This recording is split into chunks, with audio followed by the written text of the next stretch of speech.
You may want to leave now. Can we go in now? It's freezing. No, we can't. Why not? Because it says so in the script.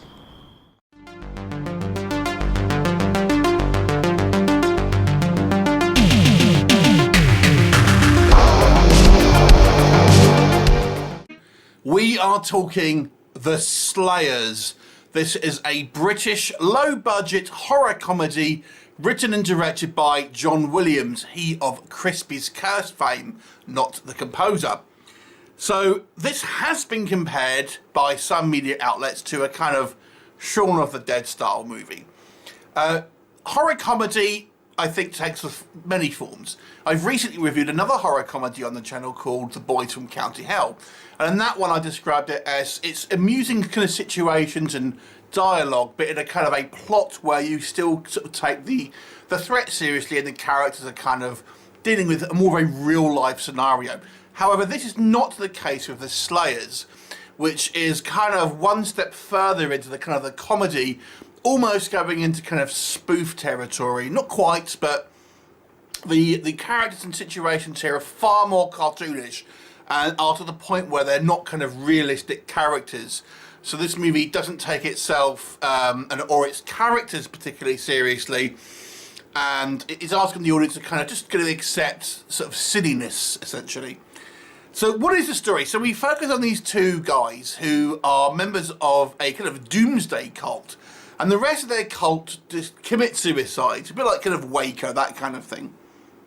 However, these two decide they're not going to commit suicide, and just going to, because they're waiting for some sort of comet to strike the Earth, for example. They're going to have 2 weeks of just doing what they want and trying to do good, because they may as well wait for the comet. And along the way, they decide to go on a kind of essentially a road trip. And these two are like two dimwits who have no real kind of life experience outside of this cult. So they're completely kind of new to any type of external experiences. And they ultimately travel to Scotland, where they meet both vampires and a group of vampire hunters, and kind of become embroiled in a kind of a plot to kill the kind of a nest of vampires. What will happen? You have to watch the movie to find it out. So first of all, let's talk about what works in this movie. It is a low-budget film. So obviously we kind of have to kind of judge it on that kind of level of movie. I believe the budget was about £15,000, so not a huge budget at all. But I do think there are some fairly good kind of practical effects for that kind of budgeted movie. There is a little bit of CGI involved as well from time to time. However, there are practical effects here. There's some exploding heads and blood and things like this, and I think it is done to a fun and kind of reasonable standard for a kind of a low budget movie. The film definitely has an optimistic tone. Our characters are buffoons, they're cartoons, they are caricatures, but they always have a kind of a positive attitude whenever they're kind of going through. It does make them, even though they are somewhat juvenile, but nonetheless likable kind of characters, especially when they contrast with kind of this gruff older vampire hunter when they'll come on, as they could meet a bit later on in the movie. So that was also quite a nice little contrast there of different sort of character types. And there are a couple of, I think, moments here where the movie is funny.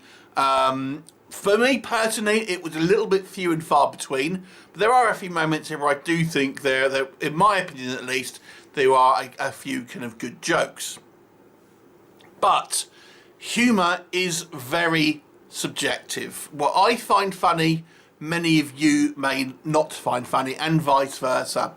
So I always approach comedies with that kind of mindset as to, what I find funny may not other people might not find funny.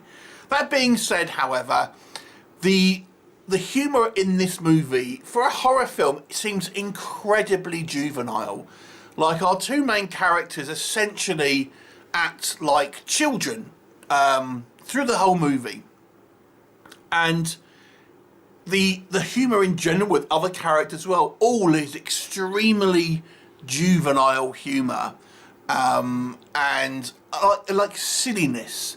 it's not, it's not satire. It's not kind of like making commentary on events or pop culture. I mean, this movie actually was a 2015 film, although it's only being released now in 2021 by Wild Eye Releasing. But it's just kind of like silliness, silly kind of like somewhat inoffensive humour. It doesn't even go full on toilet humour for the most part. There's maybe one or two jokes here, but the humour to me is just a little bit too childlike, and it doesn't kind of suit I would say a horror fan, and unless you are like a youngster, maybe like a 12-year-old, 13-year-old, might find some of these kind of gags funny, because that's the kind of the level I felt where the horror was. The comedy was really aimed at. I've got to be honest with you, our two characters, even though they're the main focus of the story, don't really have any impact on the actual story, if we're being completely honest. Any kind of like major things that happen in the movie are actually driven by other characters, and these two just seem to kind of like stumble around and end up being kind of in there, but never really contributing much. So it kind of feels like these characters are somewhat superfluous to the actual plot. I'm not sure if that was a decision made by the filmmakers here, or just kind of how the movie has actually kind of turned out. As I've said, all the characters here, or at least the majority of characters, are somewhat hyper real. They're kind of like cartoons, they're caricatures.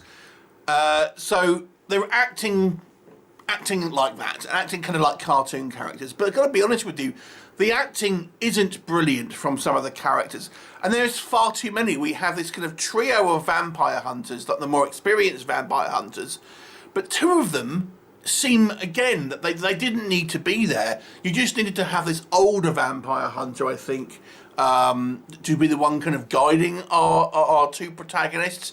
These other two, who aren't even with the other vampire hunters, they're just there as well, independently. They just didn't need to be there. There's a pointless kind of World War II flashback. In fact, the pacing of this movie is terrible. It's so slow moving. It's so kind of like, I mean, it's not like a drama where we have long stretches of kind of dialogue or, dramatic moments and things like that, but it just feels so low energy.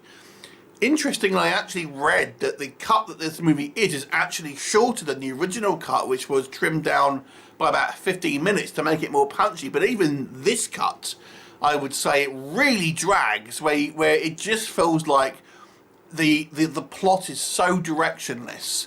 The vampires themselves, I gotta be honest, are poorly handled. They seem particularly kind of unthreatening. They always kind of almost seem on the back foot to the vampire hunters all the time.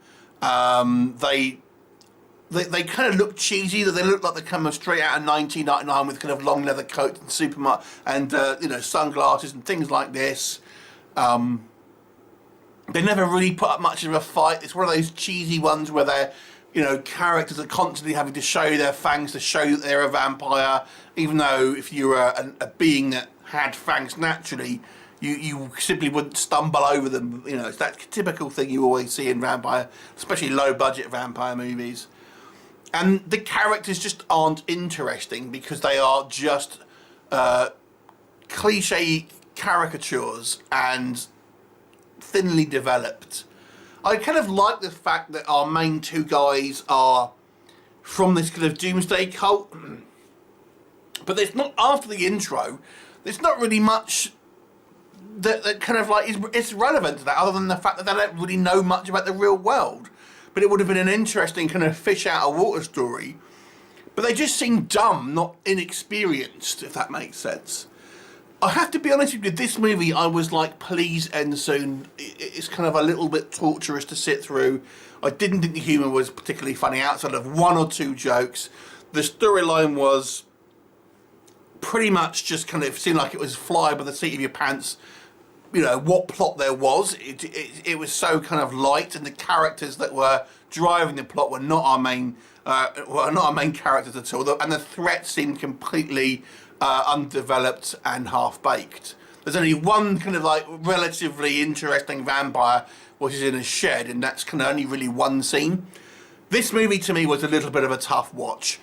I think younger viewers, or those people who may like very kind of juvenile, aimed at kind of the lowest common denominator, but not going as far as kind of toilet humour, maybe will get some enjoyment out of this. But for me, it was actually a little torturous, I won't lie, to sit through this one. I give this one a 3 out of 10. Have you seen it? What did you think of it? Leave me a comment, and I'll look forward to seeing you next time. Bye for now.